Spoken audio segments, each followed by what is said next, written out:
Abra a sua Bíblia em Apocalipse 2, nós vamos fazer a leitura desse texto da carta e vamos ficar em pé em reverência à palavra e vamos continuar em pé para lermos diante do Senhor. Ao anjo da igreja em Éfeso escreva: estas são as palavras daquele que tem as 7 estrelas em sua mão direita e anda entre os 7 candelabros de ouro. Conheço as suas obras, o seu trabalho árduo e a sua perseverança. Sei que você não pode tolerar homens maus, que pôs à prova os que dizem ser apóstolos, mas não são, e descobriu que eles eram impostores. Você tem perseverado e suportado os sofrimentos por causa do meu nome, e não tem desfalecido. Contra você, porém, tenho isto: você abandonou o seu primeiro amor. Lembre-se de onde caiu. Arrependa-se e pratique as obras que praticava no princípio. Se não se arrepender, virei a você e tirarei o seu candelabro do lugar dele. Mas há uma coisa a seu favor. Você odeia a prática dos nicolaítas, como eu também as odeio. Aquele que tem ouvidos, ouça o que o Espírito diz às igrejas. Ao vencedor darei o direito de comer da árvore da vida que está no paraíso de Deus. Você pode sentar, querido. Jesus sobe aos céus. E a partir desse momento, o Espírito Santo de Deus está agindo no meio da igreja e através da igreja. E o livro de Atos vai contar os milagres do poder de Deus manifesto naquela terra, e não só na terra da Palestina, mas para os confins, assim como Atos 1:8 declarava. E o tempo passa, e aquele desejo da iminente volta de Jesus, aquela ideia de que Jesus voltaria logo, não aconteceu. E aquele desejo de que Jesus voltasse logo para que o sofrimento, a dor passasse, não veio. Que Jesus voltasse logo porque estavam evangelizando e ganhando o mundo conhecido da época. Jesus não voltou e esse sentimento começa a tomar conta até que vem uma grande perseguição. E essa grande perseguição aos cristãos leva um sofrimento que nunca se viu na história. E Jesus vem para salvar. Salvar a sua igreja de sucumbir aos apelos do mundo. Salvar a sua igreja de sucumbir aos apelos de não sofrer por causa dele. Jesus vem para salvar. E vem naquele momento, na ilha de Patmos, em glória. E se revela a João. E a revelação é exatamente o que chama-se Apocalipse. É o jeito de Jesus se revelar de maneira poderosa. E eu vou repetir sempre, o Apocalipse não é um livro para se temer. É para se celebrar. Quem está na igreja de Cristo deve celebrar o Apocalipse. O que deve temer é quem está fora. E eu falo igreja de Cristo, não estou dizendo A ou B. Estou dizendo aqueles salvos e remidos pelo sangue do Cordeiro. O livro do Apocalipse é para ser celebrado, porque é revelação de Jesus.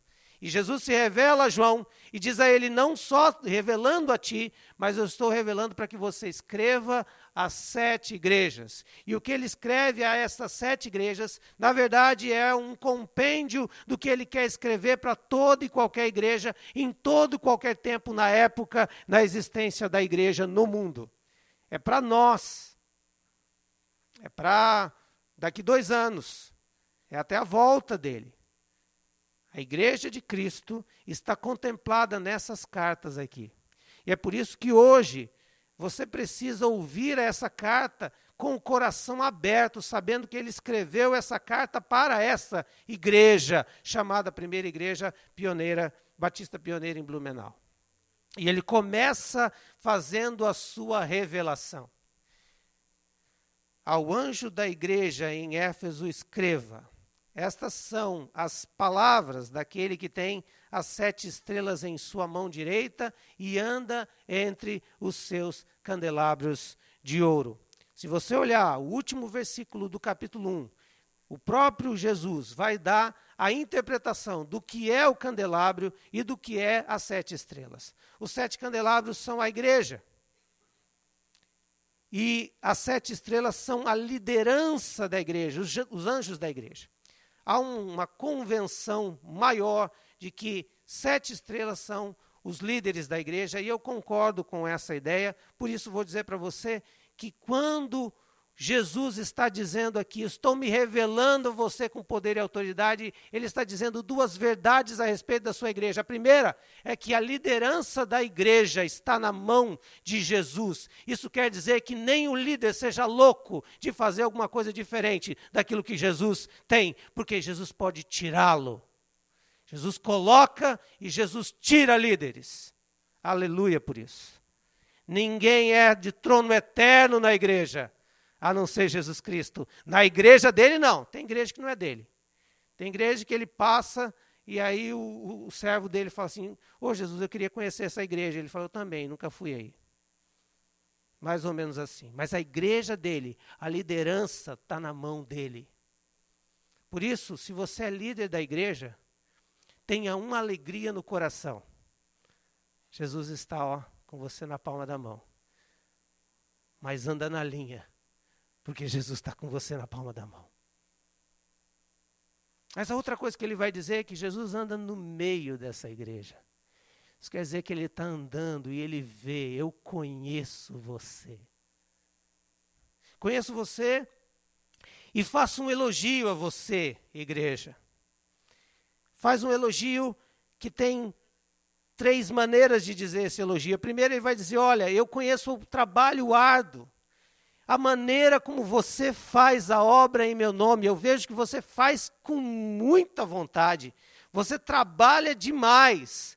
Você serve as pessoas, você prega o evangelho, você serve a igreja com o seu dom. E olhando para Atos 19, que nós vimos na semana passada, é o começo da igreja de Éfeso. O quanto essa igreja fez. O quanto ela trabalhava. Aliás, ela tinha com um dos seus líderes, o próprio apóstolo Paulo, que se recusava a trabalhar na igreja e ser assalariado da igreja. Ele tinha o seu trabalho secular e vivia disso. E ele vai dizer lá em Atos 20, olha, eu estou com as mãos limpas porque tudo que eu tinha que fazer, eu fiz por essa igreja.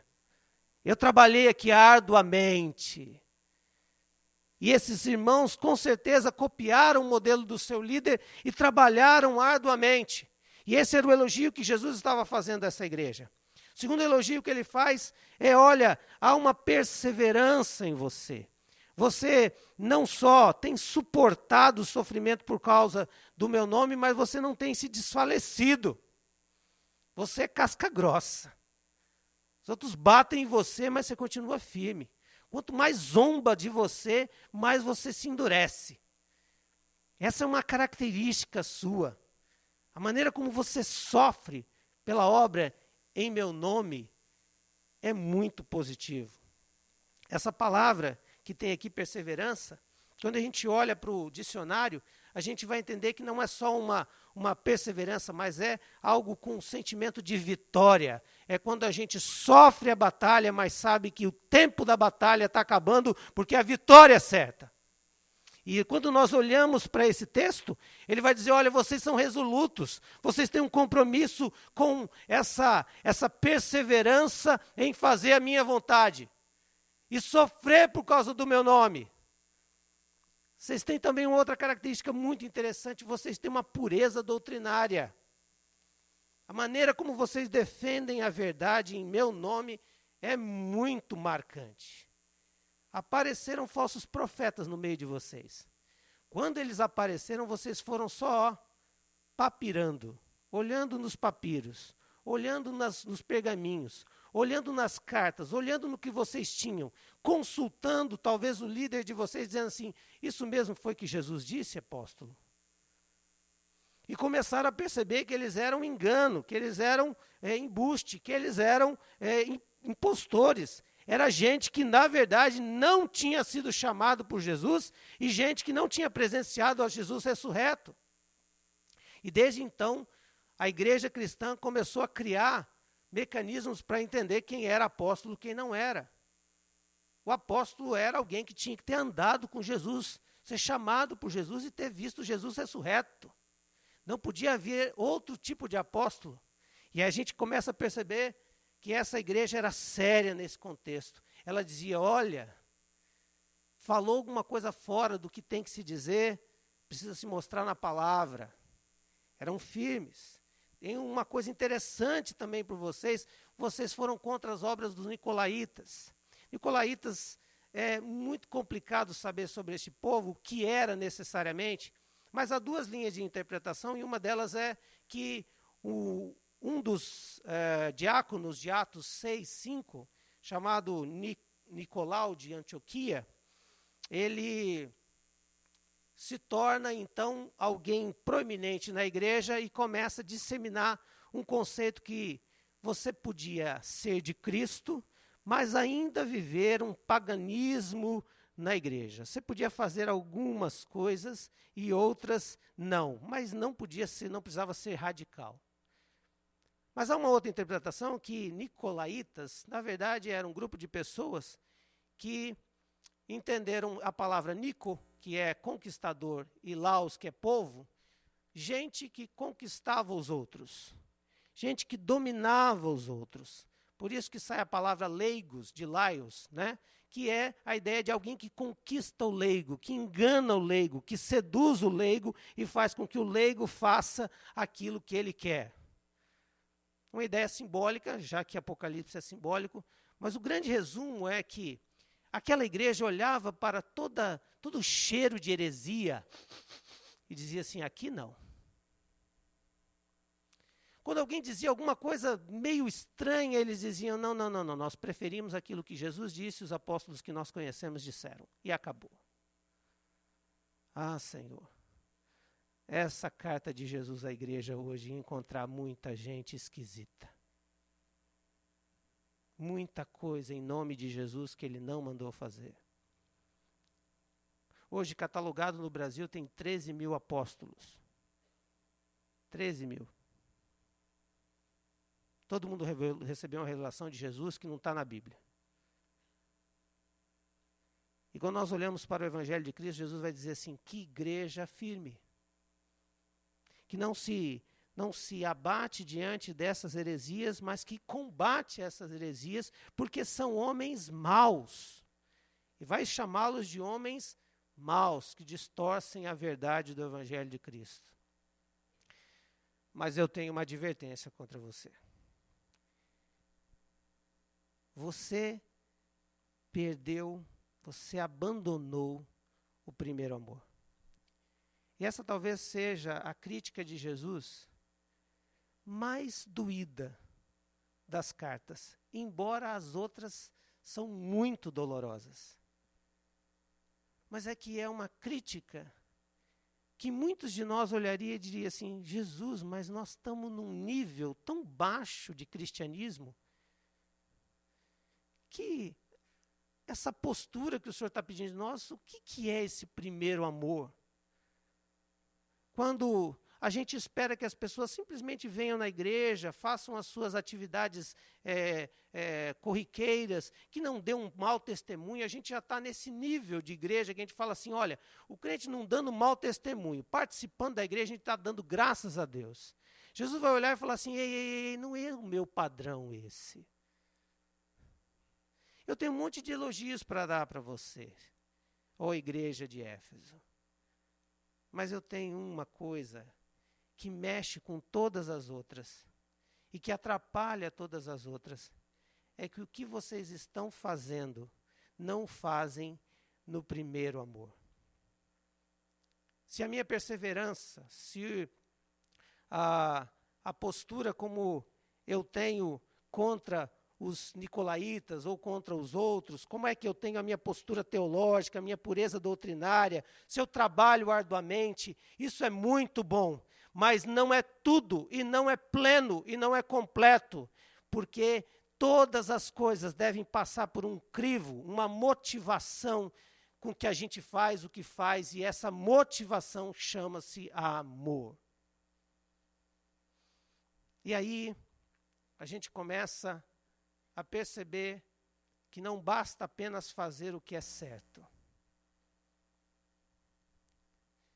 Mas a gente tem que fazer o que é certo pela motivação certa, e a motivação certa é o amor. E eu fiquei imaginando, então, por que Jesus critica depois de ter dado um elogio tão bonito. É porque há um perigo dentro da igreja de Cristo. E há um perigo que a nossa igreja aqui pode passar. E se essa igreja não se despertar para essa verdade, assim como qualquer outra igreja, nós poderemos ser uma igreja que perde a sua função no tempo e na história e no meio da sociedade, e vira candelabro sem vela, apagado. A gente pode ser uma igreja que trabalha demais, que tem atividade manhã, tarde e noite. Pode ser uma igreja que tem ministérios de todos os campos. Podemos ser uma igreja que tem uma atividade constante, 2, 3 cultos, onde as pessoas sejam servidas de atividade, onde não falta uma área que não tenha um ministério para se atuar. E mesmo assim, não agradar o coração de Jesus. Porque trabalho árduo, sem o primeiro amor, sem a motivação certa, é ativismo. E você conhece igreja ativista? Igreja ativista é que tem culto manhã, tarde e noite, e os membros trabalham em 4, 5, 6 ministérios, e não tem tempo nem de pensar na própria vida. Jesus está dizendo para eles, olha, esse ativismo não gera vida. O trabalho árduo de vocês no primeiro amor gera vida, mas o ativismo não gera vida. Porque não é o trabalho que gera amor, é amor que gera trabalho. É quando eu estou apaixonado que eu trabalho com prazer. É quando eu estou apaixonado que eu trabalho com muito gosto. É quando eu estou cheio desse amor, é que eu faço sem perceber que estou fazendo. E não tem jeito que a gente não fazer essa analogia se a gente não pensar na relação marido e mulher, na relação filhos-pai, que a gente começa a perceber que quando um filho tem a motivação do amor, ele lava a louça com alegria, cantando e dançando. É raro. Esse é o amor. É quando o amor dos pais pelos filhos é tão grande que o que ele faz, ele não fica cobrando, nem jogando na cara, dizendo assim, está vendo o que eu estou fazendo por você? Olha o investimento, olha quanto eu estou gastando com você. É um prazer ver o filho se realizar e fazer uma coisa gostosa, um passeio, ganhar um presente, porque há um prazer em fazer isso. É quando o membro começa a dizer assim, Deus me deu um ministério, Deus me deu um dom, Deus me deu uma capacitação. E quando ele vai à igreja, ele não vai com o sentimento, meu Deus do céu, estou na escala 2 vezes esse mês. Meu Deus, não tem mais ninguém nessa igreja. Estou sozinho. É quando você vai ver lá, meu Deus, mas hoje vai cantar muita música. Eu não sei se eu tenho voz para isso. É o pessoal do departamento infantil, Ministério Infantil, vê assim, meu Deus, hoje eu crio essas crianças. Quantas deram? É quando a gente sai de um momento onde a gente não tem prazer em fazer, porque tudo é cansativo, porque tudo é ativismo, porque tudo é peso e não gera fruto algum. É quando eu trabalho, e quando eu faço uma análise, uma avaliação do meu trabalho, eu não chego a nenhum sentimento de que valeu a pena. É porque quando você foi cheio do Espírito Santo, no ato da sua conversão, que você foi tomado pelo amor de Deus, você foi cheio do amor de Deus, não havia mais sacrifícios. Não havia coisa pesada demais. Porque você fazia aquilo com uma extensão do teu amor a Deus e com o desejo de glorificá-lo em tudo que você fazia, construir algo eterno na vida de alguém, resgatar vidas do inferno. o evangelismo não era questionado, o evangelismo não era criticado, a gente não criticava algumas ações que fazíamos, por quê? Porque tudo era motivado pelo amor. Temos alguns apaixonados aqui. E a nossa Convenção Batista Pioneira tem um privilégio, as igrejas são longe uma das outras. Então, quando você se apaixona, geralmente se apaixona por uma igreja de outro país, quase. Né? Rio Grande do Sul. Mas pergunta para esse cara que está apaixonado, essa menina que está apaixonada, se ele incomoda viajar 12 horas num ônibus convencional, assim, com aquele banheiro fedorento. Por quê? Porque o amor exala perfumes que não tem problema. Pergunta para a menina se ela tem alguma dificuldade de viajar e dar um jeito de vir para cá. Não tem. Como é que se explica essa atitude? Consegue tirar a gente até da frente de computador. É um milagre. Coisas que vão acontecendo que a gente percebe que só uma motivação faz com que faça isso. Sabe o que Jesus está dizendo para essa igreja? Você trabalha muito. Mas a motivação você perdeu. Então é hora de continuar trabalhando. Mas resgata essa motivação. É por isso que o próprio Paulo vai dizer em 1 Coríntios 13:3, ainda que eu dê aos pobres tudo o que eu possuo, e entregue o meu corpo para ser queimado, mas se não tiver amor, nada disso me valerá. Porque esse primeiro amor vai trazer de volta o propósito de trabalhar arduamente. Porque o meu desejo é glorificar a Deus e não simplesmente participar de uma escala. O amor faz com que a gente amplie a nossa visão e veja o reino e não uma igreja. O amor faz a gente ampliar e ver pessoas e não estruturas. O amor faz a gente ver Cristo glorificado se alegrando com o meu trabalho e não um dia que eu estou perdendo das coisas. O amor faz isso. E é por isso que é tão cansado para você, querido, querida. Por isso que às vezes é tão cansado e pesado para mim. O problema não está no trabalho. O problema está no amor. E é por isso que as cartas são tão pesadas. Porque são cartas de um Jesus ressurreto, poderoso, à sua igreja, sem nenhuma enrolação. Para dizer, como Jesus olha para Pedro e diz assim, você me ama? Então vai trabalhar. Então faz alguma coisa para glorificar o meu nome. Segunda coisa que eu vejo é que há uma perseverança perigosa que pode virar sem o amor, sem esse primeiro amor, sem o entendimento desse amor, sem a vivência desse primeiro amor, pode virar teimosia amargurada. É gente que não se rende às heresias, não se rende à tribulação, e quanto mais batem nela, mais ela endurece. Não há tribulação que a vence, mas a tribulação tem uma capacidade de endurecer a alma da gente. A tribulação e o sofrimento têm a capacidade de nos deixar insensíveis. Nós endurecemos a casca fora e endurecemos o interior dentro, e perdemos a alegria da salvação. Perdemos o propósito de entender que nós sofremos por uma causa. Nós entramos nessa batalha porque cremos que Jesus Cristo é Senhor e um dia Ele voltará.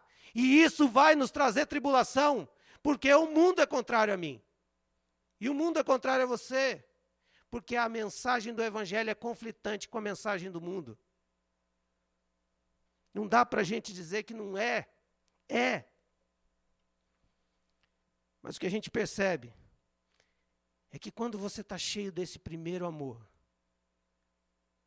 você não tem medo de sofrer por causa de Cristo. E quando eu falo isso, a gente fala quase de um mundo utópico. Porque no Evangelho nós vivemos no Brasil, sofrimento é gente derrotada. Gente que sofre é porque não deu dízimo na medida certa para Jesus. É que não foi na igreja certa, naquela que faz as correntes. Naquela que diz que se você der, Deus vai dar para você. Senão eu não sou mais apóstolo. Jesus vem e diz assim: eu sei o quanto você sofre. Aliás, meus irmãos, se você é da linha que acha que a igreja não passará pela tribulação, nós vamos caminhar até você descobrir que a tribulação é o jeito de Satanás tentar destruir a igreja. Mas a tribulação é o jeito de Deus mostrar quem é a igreja. Então, esse papo de que nós não vamos passar pela tribulação, queridos, é papo de um universalismo, de uma ideia muito americana, porque o americano odeia sofrer. Você já percebeu nisso? Não. O que é sofrimento? Não, sofrimento? Não, vamos inventar uma teologia. Tem 200 anos a teologia de que nós não vamos passar pela tribulação. Não sei se frequentemente vocês têm visto um vídeo que está surgindo aí do pastor Márcio Valadão, falando sobre uma carta que ele recebe e tal. Queridos, vamos devagar com essas coisas. Eu era de um tempo que o Bush era o anticristo. E antes o Gorbachev, do you know Gorbachev? Quem conhece? Que tinha um mapa aqui na testa. Eu acho que às vezes até tinha um mapa meu na testa aqui também. Eu era do tempo que o pobrezinho do João Paulo II era o anticristo. Todo mundo era anticristo. Vamos devagar, queridos. O que nós estamos passando são sinais. São sinais. Mas o que eu quero que a gente entenda é o seguinte, meu irmão, que a igreja de Cristo é a igreja que não teme isso. É a igreja que levanta e diz assim: é tribulação por causa do nome de Cristo?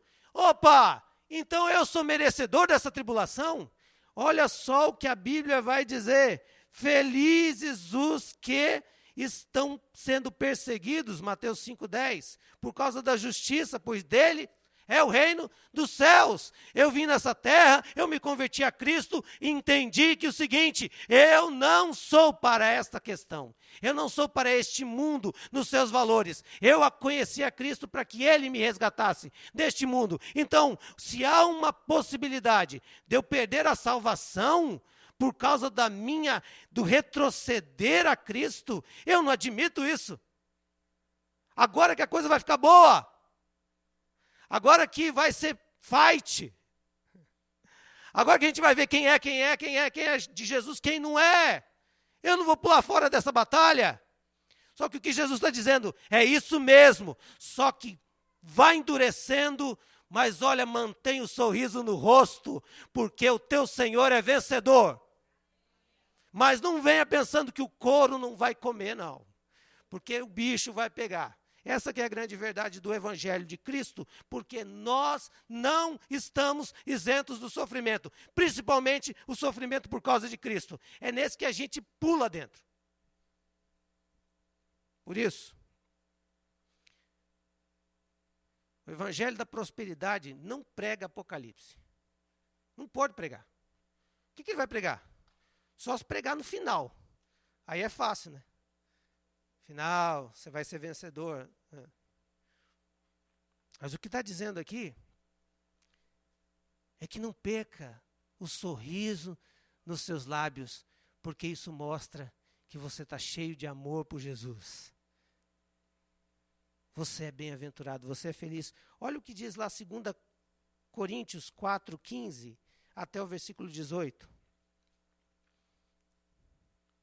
Tudo isso é para o bem de vocês, para que a graça que está alcançando um número cada vez maior de pessoas faça com que transbordem as ações de graça para a glória de Deus. Por isso não desanimamos. E embora externamente estejamos desgastados, interiormente estamos sendo renovados dia após dia, pois os nossos sofrimentos leves e momentâneos estão produzindo para nós uma glória eterna que pesa mais do que todos eles. Assim, fixamos os olhos não naquilo que se vê, mas no que não se vê, pois o que se vê é transitório, mas o que não se vê é eterno. Isso quer dizer o seguinte, meu querido: nenhum bem que você tem vai com você. Então, se não vai com você, não é eterno. Então, não é digno do teu total tempo. Ele deve ser feito para o seu uso e não você ser usado por ele. A prioridade da sua agenda, do seu trabalho, não é alimentar esse bem para que ele possa te alimentar no futuro. A prioridade do seu tempo é alimentar a sua relação com o teu Deus, o primeiro amor, porque dele advirá todas as coisas. É o reino que precisa ser buscado na sua plenitude, e não o seu bem como animalzinho de estimação, não o seu cônjuge como um Deus para você. Não o seu trabalho, simplesmente, não as suas coisas, mas as suas coisas são dádivas desse Todo-Poderoso, que foi dado a você, mas é transitório. E por isso, quando você começar a viver esse primeiro amor, não tenha dúvida que você sofrerá algum tipo de sanção, algum tipo de repressão, algum tipo de cutucão, algum tipo de desconforto.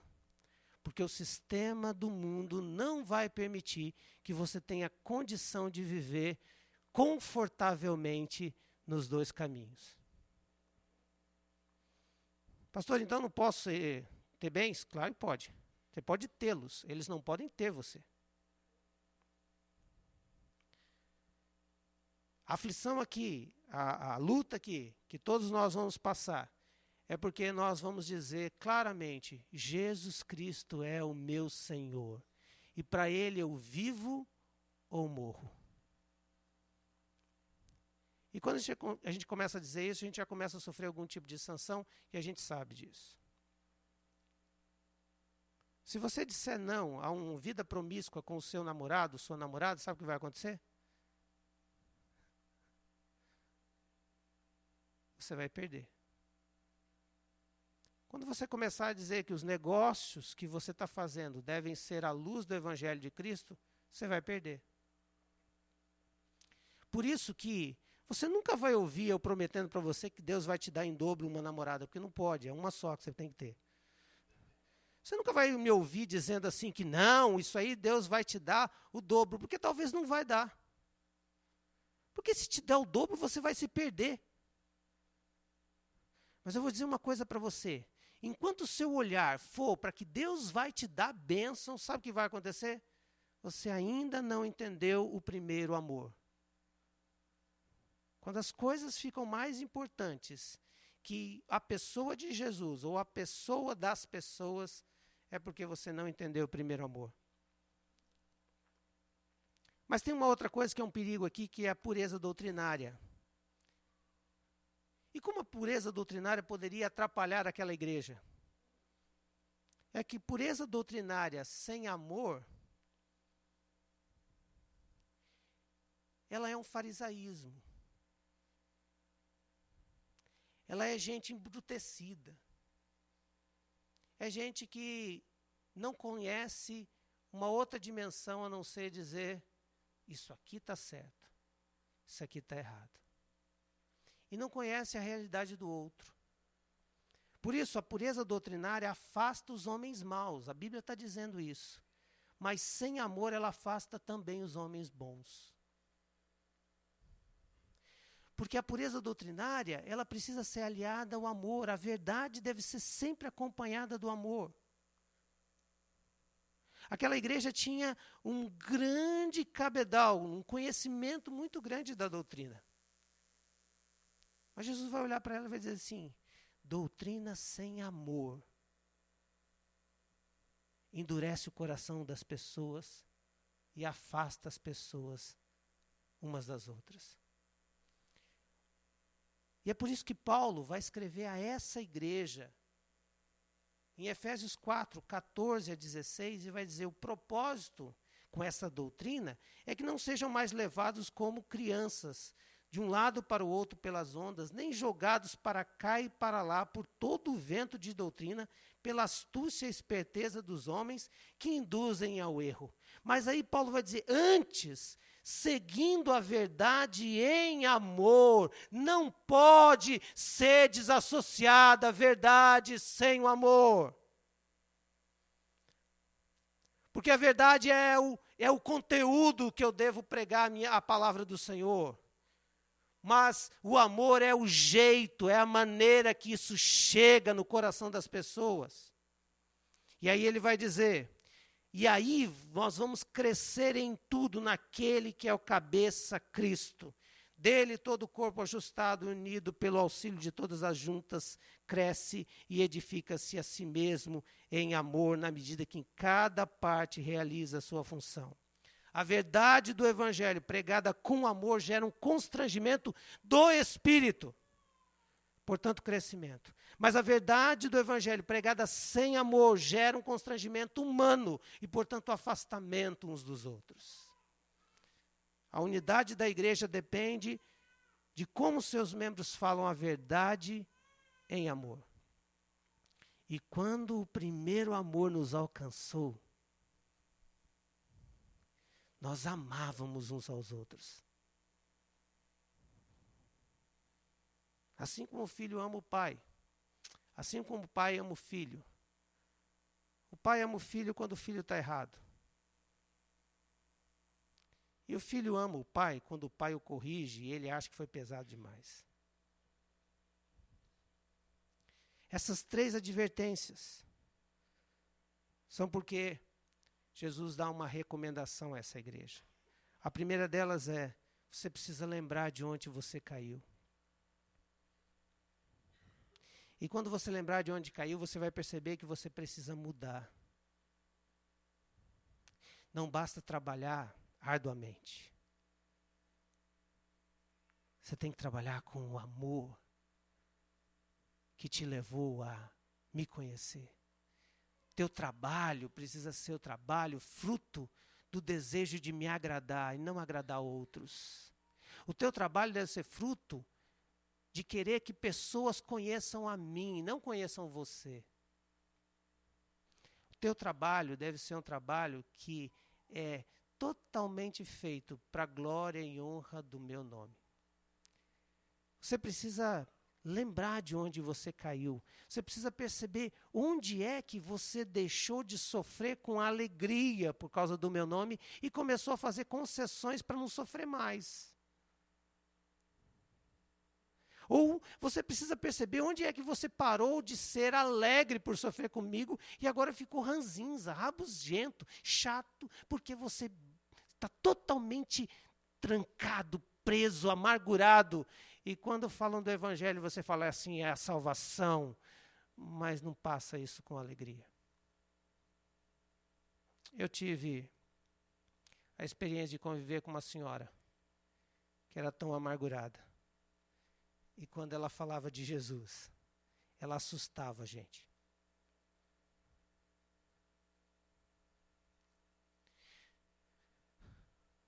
Porque sofrimentos sem o alvo que é Cristo, de glorificá-lo, de entender que um dia nós estaremos diante dele e a palavra de Deus vai dizer que nós estaremos comendo desse fruto da vida eterna, essa grande promessa.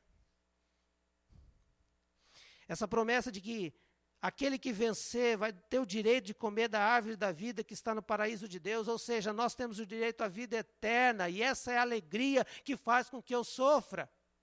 Porque sofrimento com esse propósito é sacrifício que traz benefício. Se eu sei que por causa do meu sofrimento outros conhecerão a Cristo e darão glórias a Deus, esse sofrimento tem um preço muito bom para ser pago e eu estou disposto a pagar. A advertência é exatamente essa. É que tudo tem que ser feito com amor.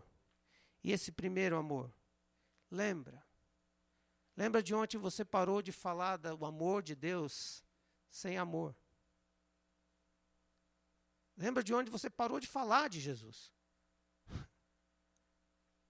E começa a praticar as primeiras obras. As obras que você praticava quando você conheceu a Jesus.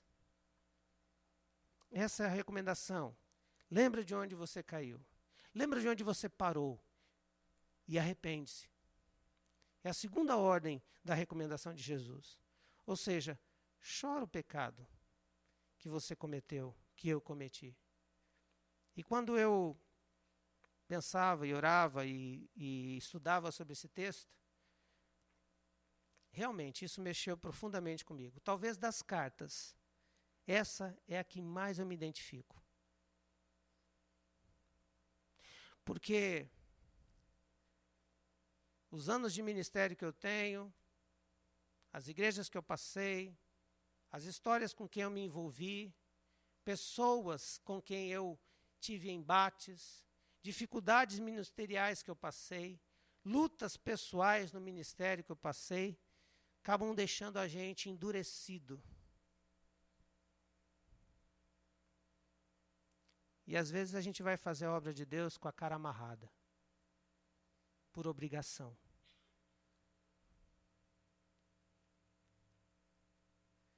Mas quando o Espírito Santo de Deus mexe com a gente, como foi na igreja de Éfeso, que experimentou o maior avivamento da história de Atos, aquela igreja foi cheia do Espírito Santo e pessoas se convertiam de maneira sobrenatural. Gente era convertida e chorava os seus pecados. Quando eu fui lendo esses textos, isso começou a mexer no meu coração e eu comecei a dizer: Espírito Santo de Deus, eu preciso que o Senhor retome o meu coração, a alegria de ver a glória do Senhor no meio da igreja.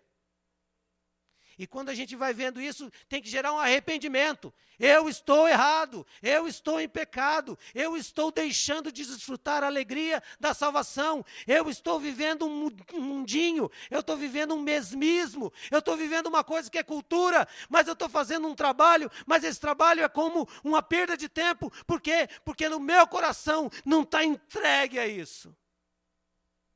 Eu prego a verdade, mas muitas vezes ela não é em amor.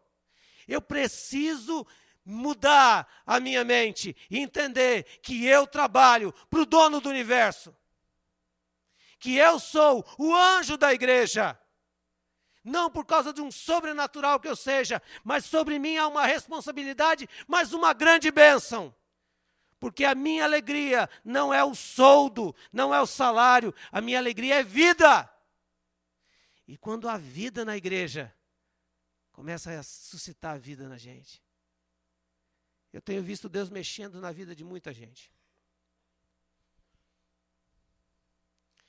E se eu pedisse para você levantar a mão, você ia dizer: está mexendo na minha.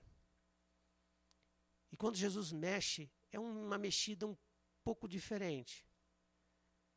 Ele mexe nos nossos problemas. Ele mexe nos nossos pecados. Ele mexe nos nossos conflitos. Ele mexe nas nossas zonas de conforto. Ele mexe onde a gente não quer mexer. Ele mexe no nosso orgulho. Ele mexe nas nossas impotências. Ele mexe nas coisas que a gente tem medo. Porque Ele conhece. E aí Ele começa a gerar na gente arrependimento. Que é mudança de mente. Porque Ele tem algo para fazer no meio da sua igreja. E aqui, para terminar, eu queria colocar 4 coisas que você precisa praticar como no princípio, como na época da sua conversão. A primeira delas é: dependa do Espírito Santo. Dependa do Espírito Santo. Essa igreja começou o seu tempo lá. Quando Paulo olha para aqueles homens assim, vocês já receberam o Espírito Santo quando foram batizados, quando foram salvos? Eles disseram, não, nós não sabemos o que é isso. A gente só recebeu o batismo de João. Então nós vamos batizar vocês na água, e oraram por eles, e naquele momento eles receberam o batismo com o Espírito Santo. E eu volto a dizer para você, o batismo com o Espírito Santo é uma experiência do cristão no ato da sua conversão. É quando Cristo vem e enche ele.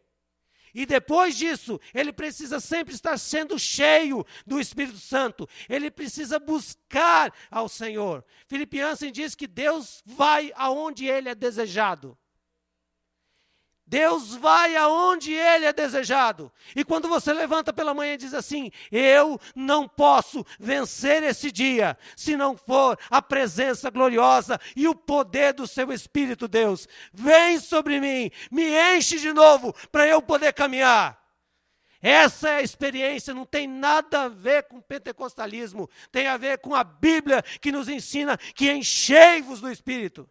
Porque eu preciso estar dependente do Espírito para não fazer nada na minha força, para não falar com a minha esposa no meu poder, para não chegar lá e falar com o irmão com o coração rancoroso, para tomar uma decisão financeira que não seja da vontade do Senhor. Eu preciso do Espírito Santo para não fazer do meu jeito, no meu tempo, mas no poder do Espírito Santo de Deus.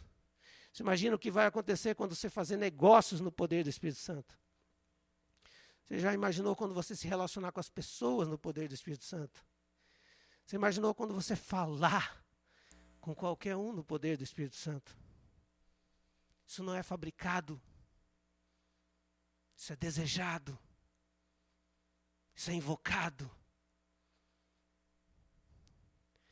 É hora de nós começarmos a dobrar os nossos joelhos e dizer, Senhor, eu não sou o que penso que sou, porque Tu és tudo em mim. Depende do Espírito Santo. Arrependa-se.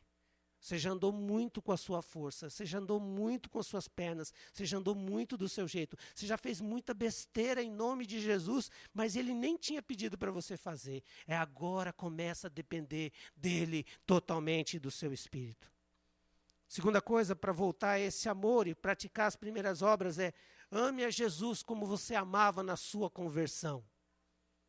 Ame a Jesus, priorize Jesus. A oração de Jesus diz, santificado seja o teu nome, separado seja o teu nome diante de todos.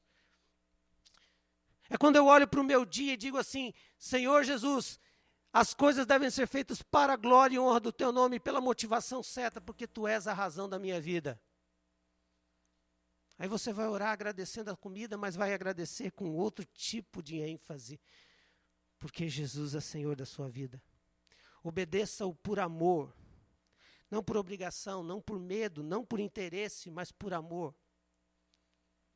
Terceira, ame a igreja de Cristo e leve ela a sério. E aqui, meus irmãos, nossa igreja precisa aprender com Jesus. Nós não levamos a sério a nossa igreja. Nós não levamos a sério os nossos compromissos como membros da nossa igreja. E eu sempre digo isso. A prova disso é que nós temos menos lugares que membros no hall. Isso quer dizer que nós não teríamos lugar para os membros dessa igreja, nem para os visitantes, porque o número de membros é menos do que o número de cadeiras. Nós não temos compromisso com as nossas atividades, nós não temos compromisso com os nossos relacionamentos, nós não nos ligamos. Sabe por quê? Porque abandonamos o primeiro amor. Igreja virou cultura. Virou um adendo e não corpo de Cristo. Por isso, a advertência é muito séria. Por isso nós temos tanta dificuldade de encontrar pessoas para servir nos ministérios. Por isso nós temos tanta dificuldade financeira. Por quê? Porque nós não entendemos o que é igreja e abandonamos o primeiro amor. Porque quando você foi salvo por Jesus Cristo, o Espírito Santo entrou em você, não precisava falar dessas coisas. E essa é uma palavra que eu dou com muita dor no meu coração. E por último, ame os perdidos. É triste constatar que o ano passado foi o pior ano de evangelismo da nossa igreja. Poucas pessoas vieram por causa do testemunho nosso.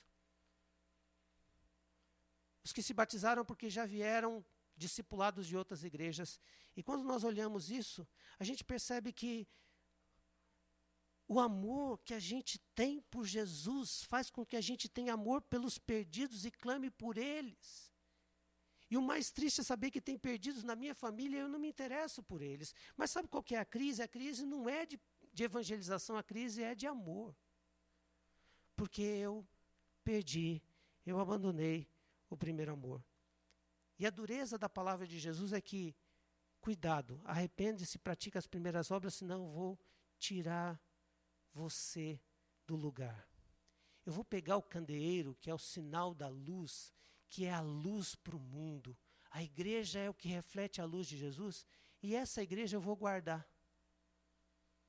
E ela vai continuar sendo um ponto de encontro de pessoas. Isso só vai acontecer se não houver arrependimento. E anos após anos nós continuarmos a fazer aquilo que fazíamos sem arrependimento no nosso coração. A começar pelo pastor de vocês. E quando nós olhamos para essa palavra, quando a gente olha para esse desafio de Jesus, ele vai dizer, se você tem ouvidos sensíveis ao Espírito, ele está falando com você. A igreja vai perder a sua função de ser luz, e por isso perde a sua identidade e missão. O sinal da igreja viva é o seu comprometimento por amar pessoas perdidas. Igreja viva é a igreja que ama gente que não conhece a igreja.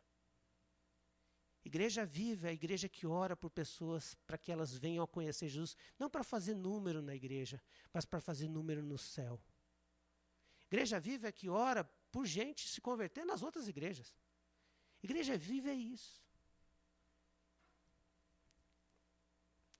E aquele que vencer. Vencer o quê? Vencer toda essa falta de amor, todo esse abandono. Vencer todas essas coisas e praticar aquilo que era desde o princípio, esse vai ser vencedor. E esse vai desfrutar da glória do Senhor. Meu irmão, minha irmã, Deus sabe como foi difícil entregar essa palavra para você. Sabe por quê? Porque Deus falou primeiro comigo. E eu amo essa igreja. E sofro com ela. Porque sei que também faço parte dela. E os pecados da igreja são meus pecados também. E eu preciso chorá-los diante do Senhor. Então, meu irmão e minha irmã, eu queria ser muito sincero com você nessa noite. Não saia deste lugar sem dizer, Senhor, sonda o meu coração. O que eu estou brincando com o Senhor? O Senhor está no meio da igreja, então o Senhor conhece o meu coração. Líder, o Senhor conhece o teu coração.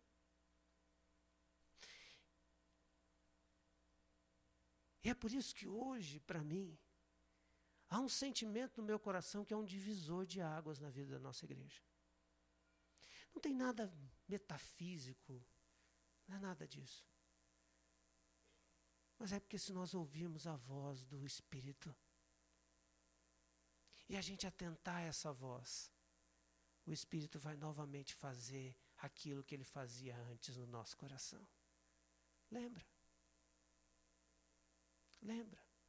Lembra que alegria que era dobrar os seus joelhos e falar com o teu Salvador? Lembra? Lembra como era prazeroso folhear a palavra e ver Deus vivo falando com você? Isso está à tua disposição. O Espírito Santo está nos convocando a um avivamento do Senhor, que é embasado na palavra dEle, na verdade, mas no amor. Por isso eu quero orar com você. E a minha oração é essa. Que o Senhor olhe para nós e faça a transformação. Que o Senhor olhe para nós e enche-nos do teu Espírito. Que o Senhor olhe para nós e nos encha de poder para praticar aquilo que praticávamos no princípio. E assim, depois dessa oração, eu convido aqui alguns irmãos para me ajudarem na ceia do Senhor. A Gilsane, o Edson, o Alessandra e o Adriano, para que nos ajudassem, mas só depois dessa oração. Por isso, se você quiser se ajoelhar, onde você estiver, você fica muito à vontade. E nós vamos ter o silêncio do Senhor agora, neste lugar. O Senhor revelado, do Apocalipse, fala à sua igreja.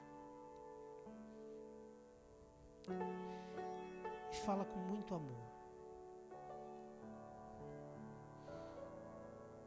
Ele está ouvindo a sua oração, igreja.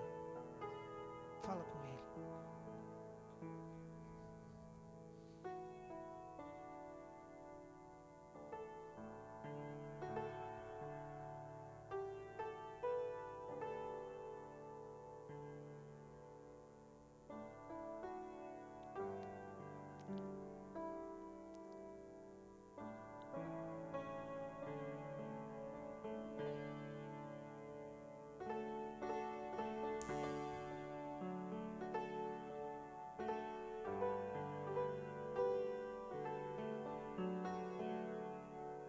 Tu nos conheces, Senhor.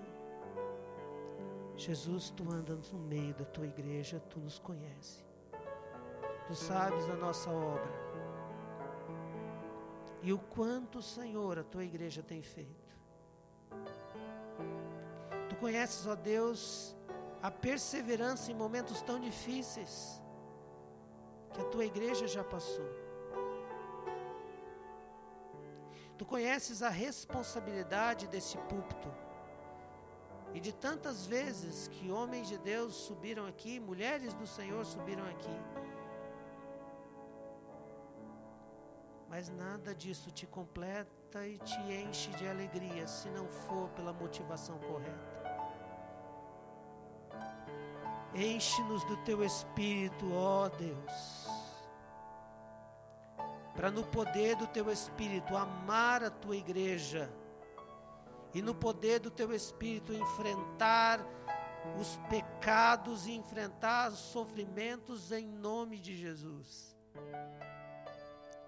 Dá-nos amor pelos perdidos, Senhor Jesus. Desperta essa igreja, uma igreja missionária. Obrigado, Senhor, porque o Senhor já está nos dando fruto disso. Mas, Senhor, desperta o coração de cada membro a ganhar pessoas para o Teu reino, Jesus. Pai, nós não queremos ser removidos, ó Deus, da Tua presença e nos tornarmos apenas um clube onde nos encontramos. Nós queremos ser igreja de Jesus e queremos guerrear ao Teu lado com alegria e singeleza de coração.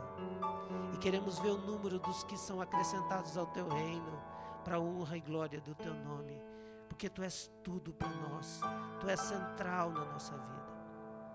Que o Senhor nos faça levantar dessa oração, que o Senhor sonde o nosso coração, e que o coração nosso esteja maleável, e o Espírito fale ao nosso coração, e que nessa noite, essa semana, haja arrependimento, mudança e prática das obras que a gente fazia quando Te conhecemos apaixonadamente. É o que eu oro, Senhor Jesus, no Teu nome. Amém, Senhor.